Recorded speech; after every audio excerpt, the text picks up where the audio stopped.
कल हमें जो है वो अगला चैप्टर शुरू किया हुआ था और रूल्स स्टडी कर रहे थे एडिशन और मल्टीप्लिकेशन के। तो मैं एडिशन के तो मैंने बता दिए थे, तो मल्टीप्लिकेशन जो है उसका एक रूल शायद हमने पढ़ा था।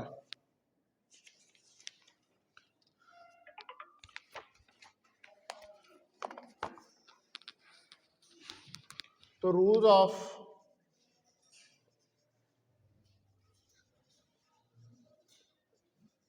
मल्टीप्लिकेशन,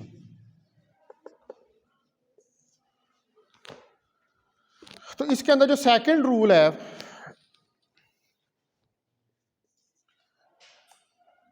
कि जो डिस्ट्रीब्यूटिव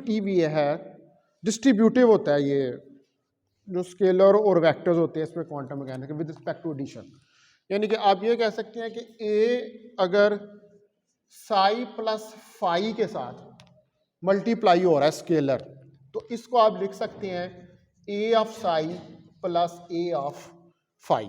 इसी तरह अगर ए प्लस बी साई के साथ हो रहा है तो ये a of psi plus b of psi इसको राइट डाउन कर सकते हैं। तो इसको हम कहते हैं डिस्ट्रीब्यूटिव लॉ। अच्छा, इसी तरह तीसरे नंबर पर ये एसोसिएटिविटी यानी कि एसोसिएटिव लॉ जो है उसको भी फॉलो करता है। ए को अगर हम लिखें बी ऑफ साई तो ए बी इंटू साई, तो ये एसोसिएटिव लॉ को भी फॉलो करेंगे। ये हमने पहले भी पढ़े हुए, distributive law, associative law, commutative law, ये सारे लॉज जो वेक्टर्स के हैं वो इसके अंदर क्वांटम के अंदर जो है वो होल्ड करते हैं। उसके बाद चौथे नंबर पे अगर कोई एलिमेंट साई है तो उसके कारस्पॉन्डिंग एक यूनिटरी स्केलर आई जो है वो भी होगा, यानी कि अगर इस साई को आई से मल्टीप्लाई कर दें तो इसे आप लिख सकते हैं साई आई, या इसी तरह अगर जीरो को साई से करें तो इसे लिख सकते हैं psi zero is equal to zero.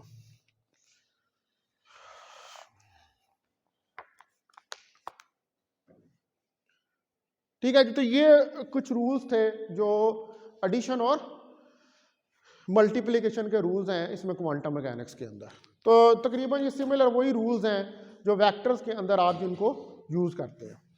अच्छा, उसके बाद नेक्स्ट जो चीज हमने देखनी है वो हमने देखना है इनर प्रोडक्ट।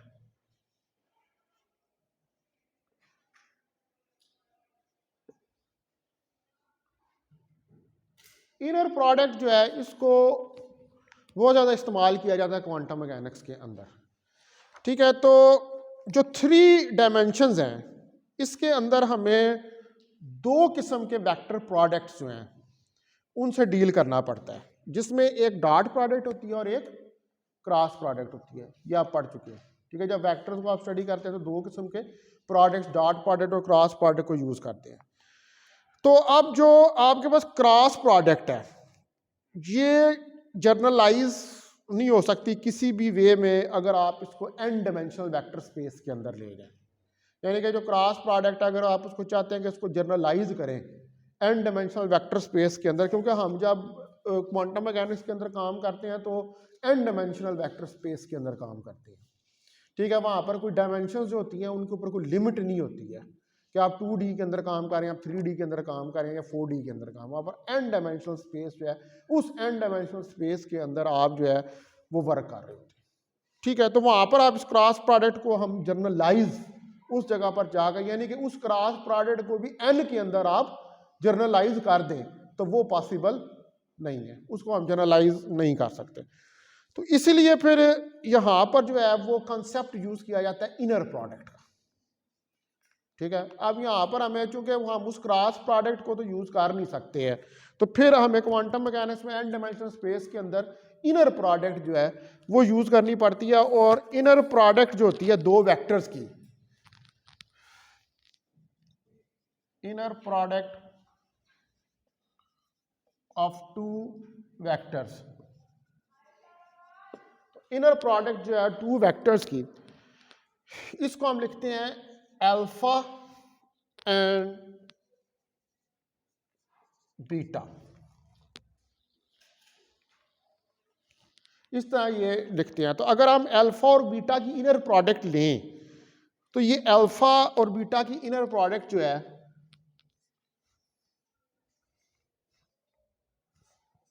अल्फा बीटा ये आ जाएगी, ये इनर प्रोडक्ट आ जाएगी। ठीक है, तो इसको आप नाम देते हैं कैट का और इसको कहते हैं ब्रास।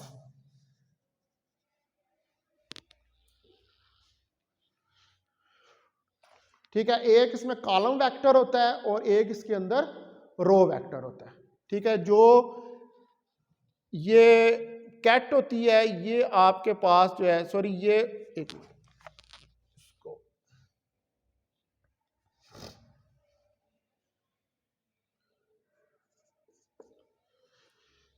ठीक है, ये जो है ये आपके पास ये वाला ये रो होता है और ये आपके पास कॉलम होता है।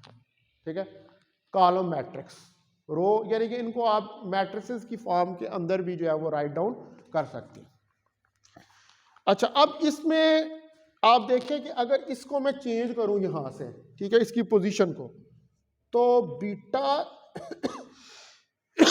Alpha will be equal to alpha beta complex conjugate, यानी कि रो कॉलम में और कॉलम रो के अंदर जो है वो कन्वर्ट हो जाएगा।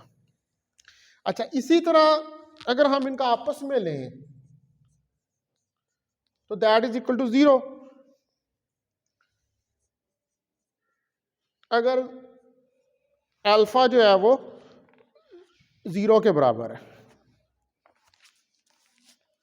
तो ये अल्फा जो है इसको आप लिख सकते हैं ग्रेटर देन इक्वल टू 0, यानी कि ये पॉजिटिव भी हो सकता है और 0 के बराबर भी हो सकता है। अब इसको लीनियर कॉम्बिनेशन की फॉर्म में भी इस इनर प्रोडक्ट को राइट डाउन किया जा सकता है, यानी कि you can write it alpha B beta plus C gamma. ठीक है, ऐसे इसको लिख सकते हैं। तो इसको इसके साथ मल्टीप्लाई कर देंगे, यानी कि इसकी इनर प्रोडक्ट ले लेंगे, तो ये आ जाएगा अल्फा बीटा। ठीक है, और ये स्केलर है, ये इसके साथ इधर आ जाएगा प्लस सी अल्फा गैमा, ये आ जाएगा।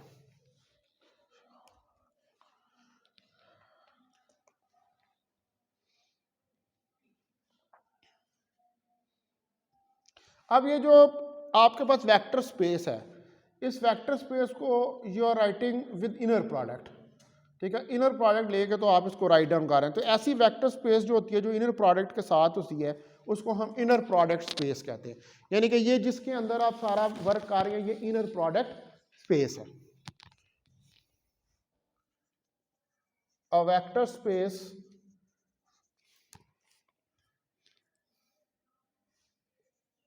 with a inner product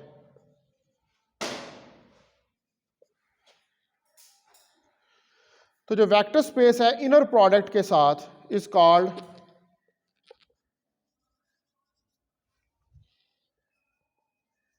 inner product space. तो उसको हम इनर प्रोडक्ट स्पेस का नाम जो है वो देते हैं। अब उसके बाद इसके अंदर हमने देखना है नॉर्म ऑफ वेक्टर।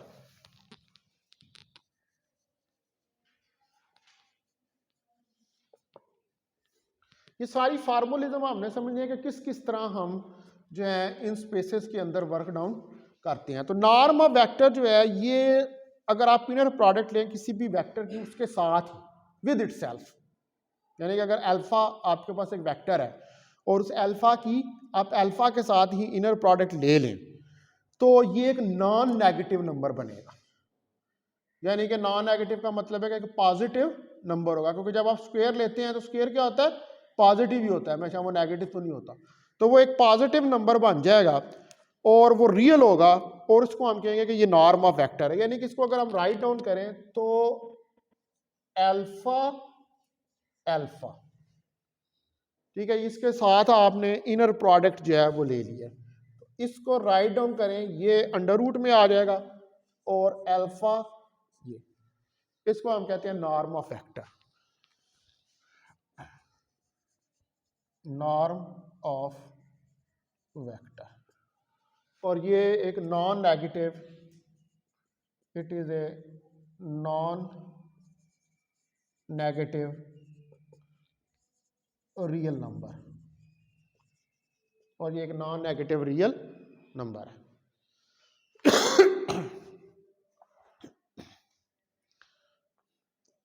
तो इसको आप लेंथ भी कह सकते हैं किसी वेक्टर की, ठीक है।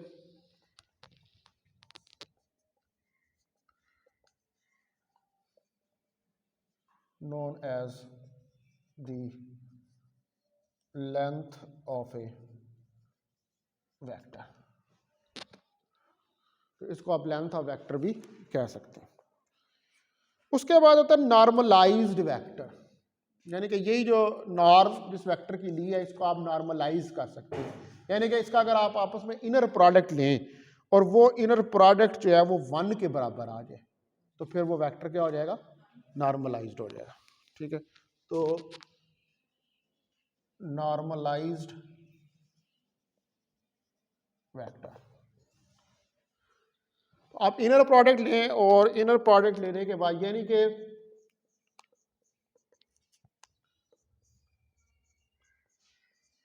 इज इक्वल टू 1, तो ये आपके पास जो वेक्टर है ये नॉर्मलाइज्ड वेक्टर है। उसके बाद नेक्स्ट आ जाए ऑर्थोनॉर्मल वेक्टर्स के ऊपर।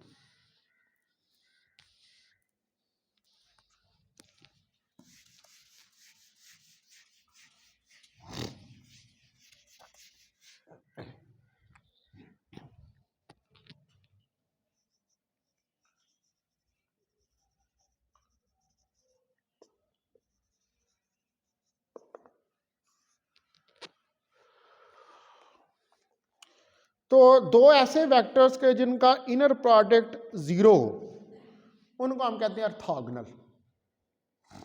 दो ऐसे वेक्टर्स जिनका इनर प्रोडक्ट 0 हो, इनर प्रोडक्ट अगर 0 है तो फिर ये कौन से वेक्टर है, ऑर्थोगोनल। तो ये ऑर्थोगोनल वेक्टर है।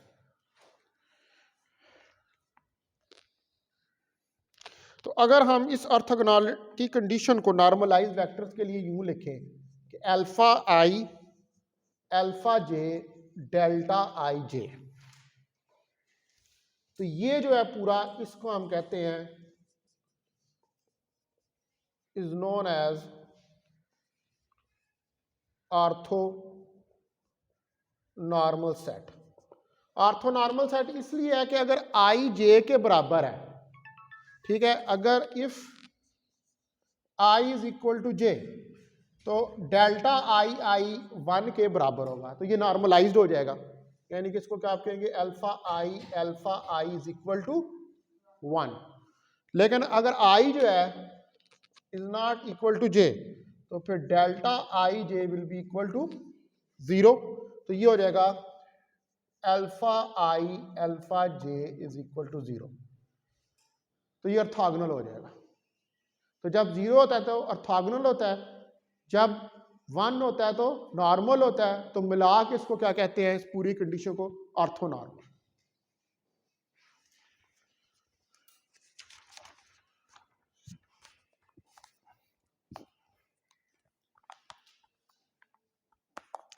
तो अब हम ज़्यादातर जो बेसिस यूज़ करते हैं जब आप क्वांटम मैकेनिक्स में वर्क करते हैं, तो वो ऑर्थोनॉर्मल बेसिस होती हैं, यानी कि उसमें आंसर आपका 0 भी आ सकता है और 1 के बराबर भी आ सकता है।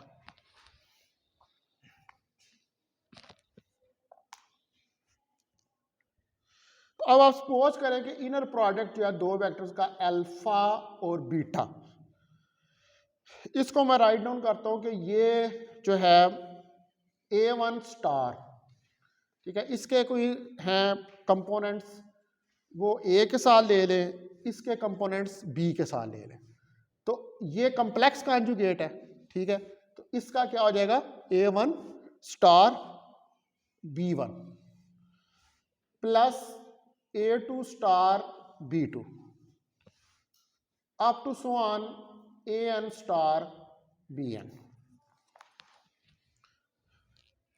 तो ये अल्फा और बीटा है, ठीक है। अब अगर अल्फा अल्फा ही हो जाए, ठीक है, अगर अल्फा और अल्फा ही हो जाए, तो alpha alpha A1 star A1 plus A2 star A2 plus A3 star A3 up to so on AN star AN, ये हो जाएगा। और इसको आप राइट डाउन कर सकते हैं कि alpha alpha is equal to A1 का मॉड स्क्वायर प्लस A2 का mod square plus up to so on AN का मॉड स्क्वायर।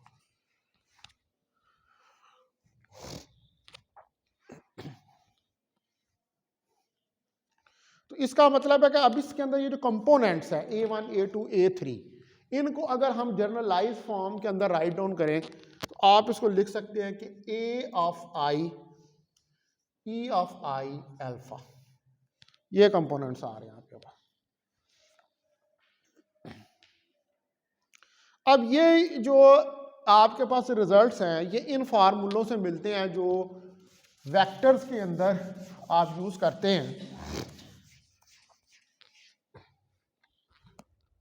जैसे A dot B AX BX plus AY BY plus AZ BZ, इसी तरह A dot A square X plus A square Y plus A square Z, और AX को आप लिख सकते हैं I डॉट AY को लिख सकते हैं J डॉट A, और AZ को लिख सकते हैं K डॉट A। तो यहाँ पर अब बेसिस जो होंगी इसके अंदर 3 डायमेंशंस के अंदर वो कौन सी हैं, वो बेसिस हैं आपके पास I J और K, ये आपके पास बेसिस है। तो अब जो यहाँ से नेक्स्ट जो है, ये आपने जितना काम करना है वो किन के अंदर करना है, ऑर्थोनॉर्मल बेसिस के अंदर, ठीक है। तो all the work will be done in the orthonormal basis।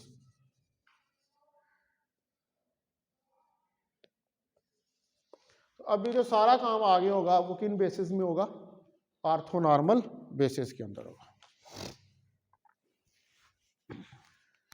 ठीक है जी। अब इसके बाद जो नेक्स्ट चीज हमने स्टडी करनी है वो हमने देखना है हिल्बर्ट स्पेस।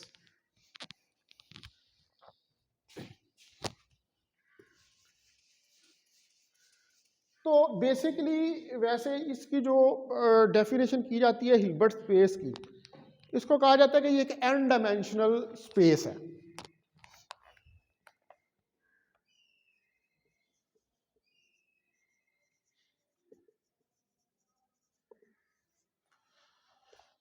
ठीक है, तो ये बेसिकली क्या है कि ये एक n डायमेंशनल स्पेस है और ये एक ऐसी स्पेस है कि जिसके अंदर हमारे पास सेट ऑफ वेक्टर्स होते हैं, जैसे आपके पास है साई फाई काई, ये कुछ सेट ऑफ वेक्टर्स है।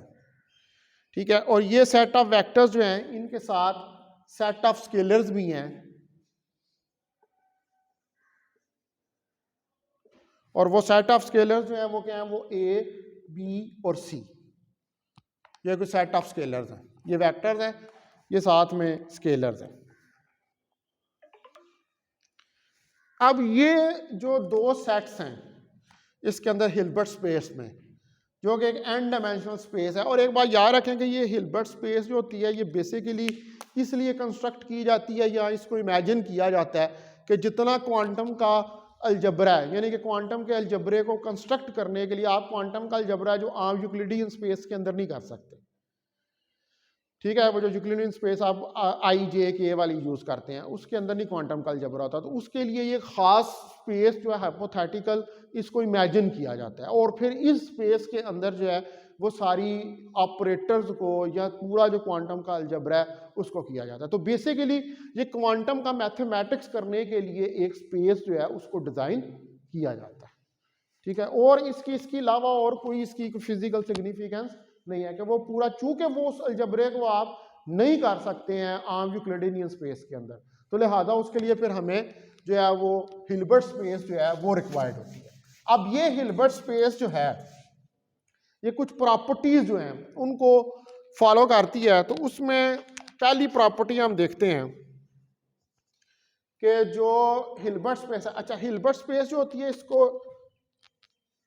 इस तरह के H से डिनोट किया जाता है।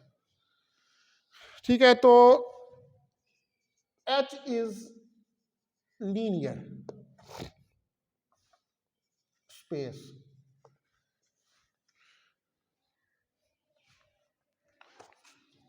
ठीक है, तो अभी जो हम पीछे है हमने लीनियर स्पेस सारी डिस्कस की है। अभी प्रीवियसली जो है वो आपने लीनियर स्पेस जो है जिसके अंदर हमने लीनियर वेक्टर स्पेस जो है जिसके अंदर एडिशन और मल्टीप्लिकेशन के रूल्स पढ़े हैं, तो वही वाले इसके अंदर भी अप्लाई हो, वही वाली स्पेस इसके अंदर भी यूज होगी है। ठीक है, अच्छा उसके बाद दूसरे नंबर पर जो हिल्बर्ट स्पेस है has a defined scalar product. तो इसके पास एक डिफाइंड स्केलर प्रोडक्ट है दैट इज पॉजिटिव, जो कि पॉजिटिव है। अब जो स्केलर प्रोडक्ट होती है किसी साई की किसी दूसरे फंक्शन फाई के साथ, यानी कि अगर साई है और इसको किसी और एलिमेंट के साथ इसकी आप जो है वो स्केलर प्रोडक्ट लें, यानी कोई और एलिमेंट है हमारे पास फाई इसके साथ, तो आप इसको लिख सकते हैं साई कामा फाई, और यहां पर ये जो साई कामा फाई है ये एक कॉम्प्लेक्स नंबर है। ठीक है, कॉम्प्लेक्स नंबर है का मतलब है कि ये इसमें रियल पार्ट भी होगा और इमेजिनरी पार्ट भी होगा। इसका मतलब है कि इसको आप राइट डाउन कर सकते हैं साई कामा फाई को, you can write it psi star phi, और अगर फाई कामा साई हो तो इसको लिख सकते हैं फाई स्टार साई।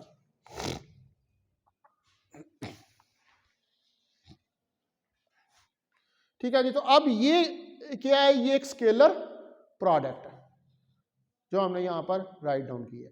अब ये स्केलर प्रोडक्ट जो है ये किन प्रॉपर्टीज जो है उनको फॉलो करती है।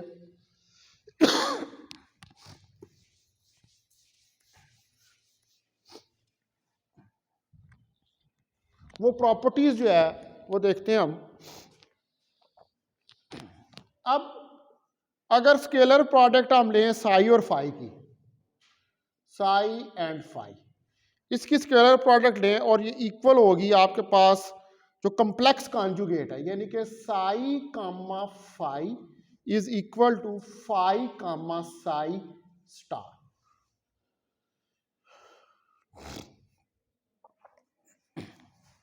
नंबर 2, अब अगर इसको लीनियर की फॉर्म में हम राइट डाउन करें, यानी कि साई को मैं लिख लूं ए साई 1 प्लस बी साई 2, ऐसा राइट डाउन कर लूं, और इसको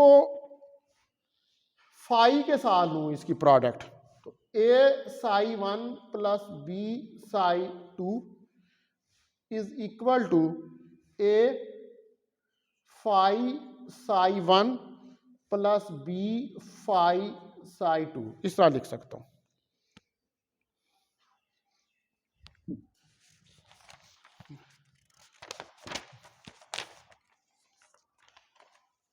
ठीक है, तो ये क्या है, ये लीनियर है। और इसी तरह अगर आप फाई को, you will write phi a phi 1 plus b phi 2, अगर इस तरह फाई को ये लिख ले a phi 1 plus b phi 2, और इसका साई के साथ ले लें a phi 1 plus b phi 2 comma psi, तो ये क्या आ जाएगा, a star phi 1 psi plus b star phi comma psi.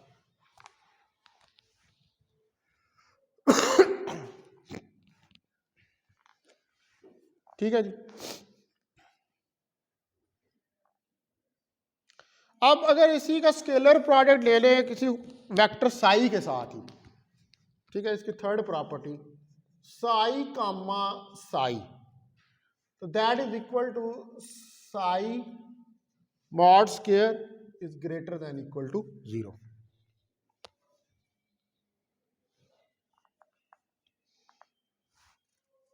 ठीक है, तो ये इक्वालिटी किस वक्त होल्ड करेगी, when psi is equal to 0।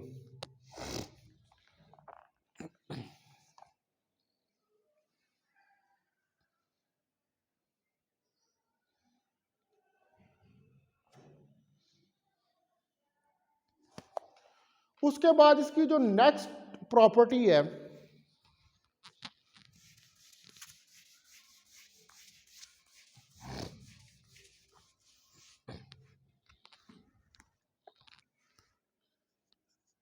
H is separable.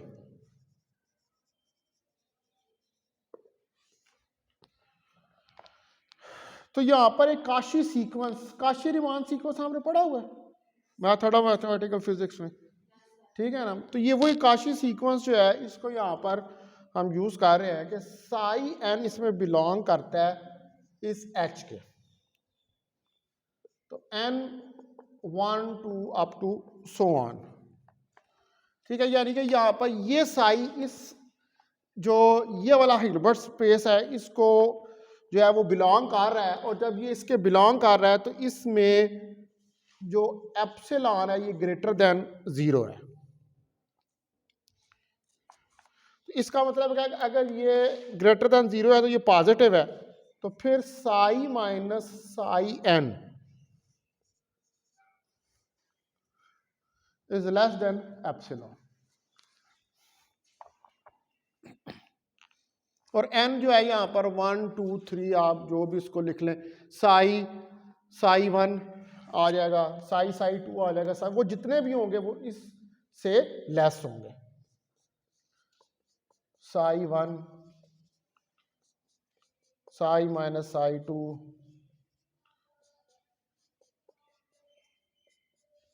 उसकी वजह यह है कि साई जो है वो ग्रेटर देन 0 है, पॉजिटिव है, तो ये फिर जो है वो हमेशा इससे कम ही होगा। अच्छा, उसके बाद नेक्स्ट प्रॉपर्टी जो है इसके अंदर वो ये है कि जो हिल्बर्ट स्पेस है that is complete.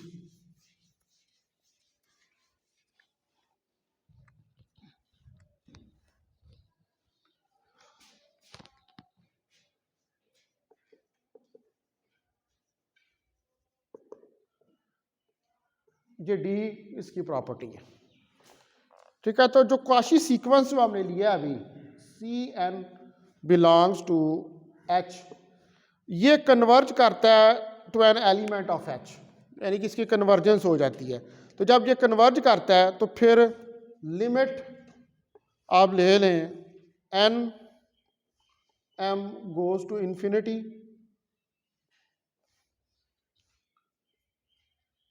Sai N minus psi M is equal to 0।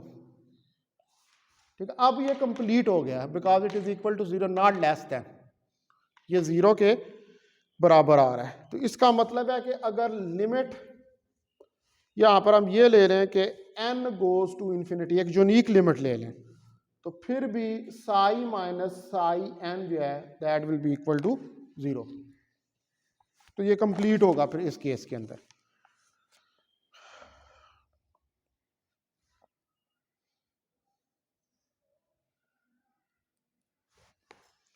ठीक है, अब जो ये हम यहाँ पर स्केलर प्रोडक्ट बार बार लिखते रहे हैं, जिस तरह साई और फाई, और ये हमने इस फॉर्म में लिखी है स्केलर प्रोडक्ट। ठीक है, जिसको बाद में हम कैट और ब्रास में भी लिख सकते हैं, ये उसी के इक्विवेलेंट है। तो ये देखें कि ये जो स्केलर प्रोडक्ट है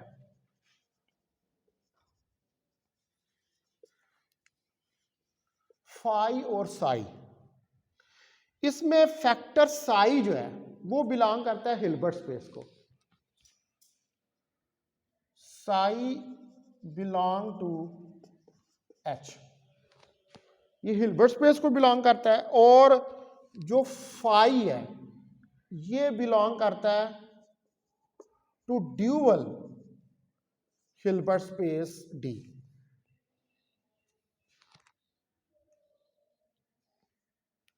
ठीक है, अब इसमें फर्क क्या है, इसमें फर्क क्या है एच और एच डी के अंदर के जो स्केलर प्रोडक्ट है यहां पर, इस केस में वो कम्यूटेटिव नहीं होती।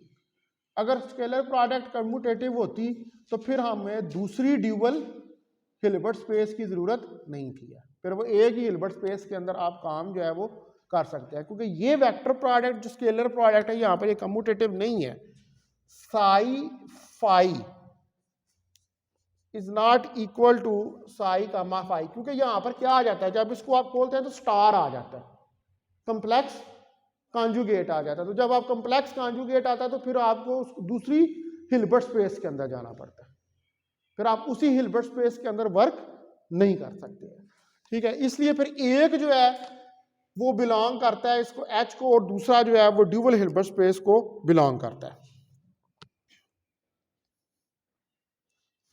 तो इसी तरह जब लीनियर अलजेब्रा की बात करते हैं तो वहाँ लीनियर अलजेब्रा में भी हम यही कहते हैं कि जो वेक्टर स्पेस है वो एसोसिएटेड होती है ड्यूअल वेक्टर स्पेस के साथ। ठीक है, जब वहाँ पर भी आप कम्प्लेक्स के अंदर जाते हैं तो आपको ड्यूअल वेक्टर स्पेस जो है उसको इस्तेमाल करना पड़ता है। अब इसकी कुछ एग्जाम्पल्स जो हैं वो देखते हैं इसकी हिल्बर्ट स्पेस की।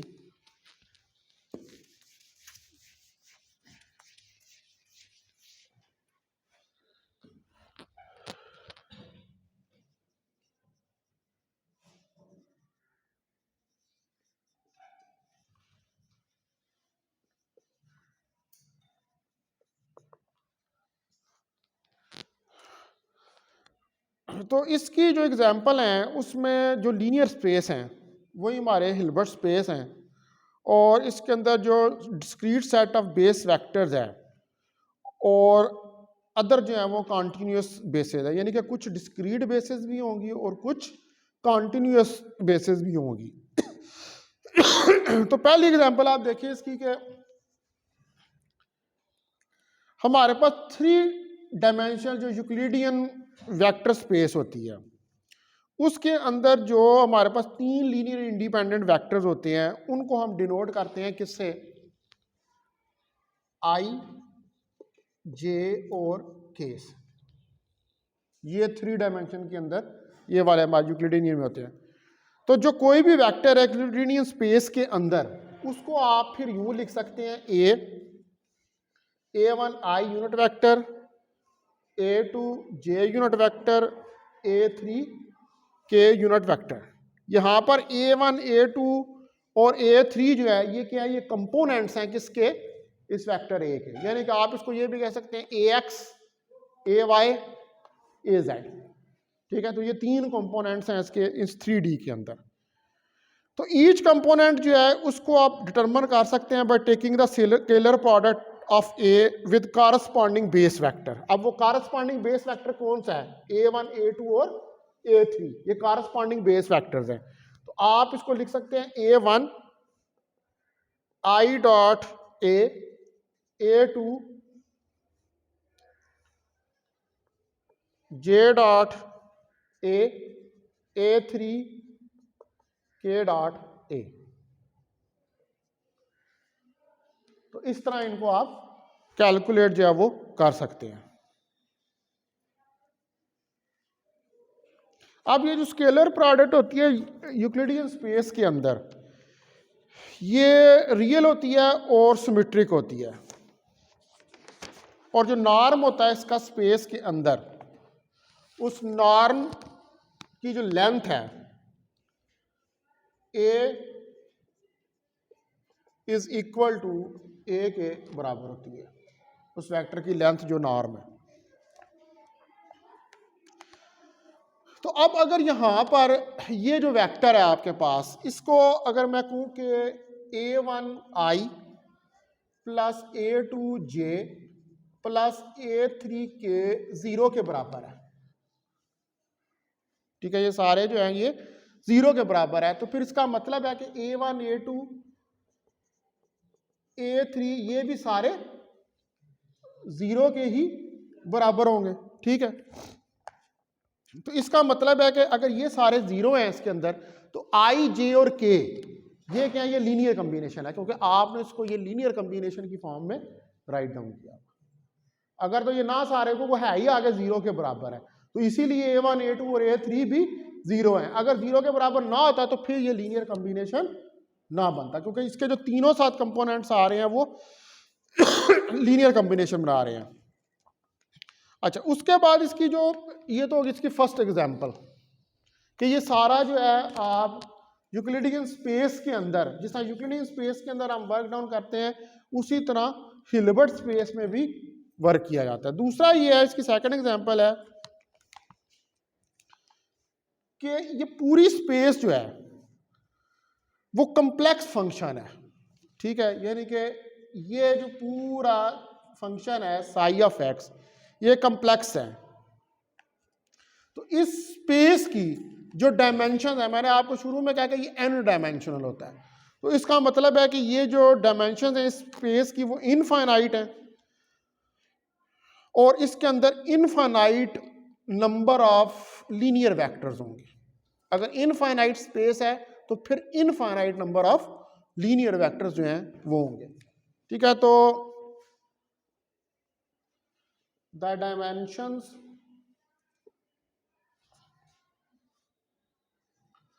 Of the space is infinite, infinite इसकी डायमेंशंस हैं। So it has an infinite number of linearly independent basis vectors।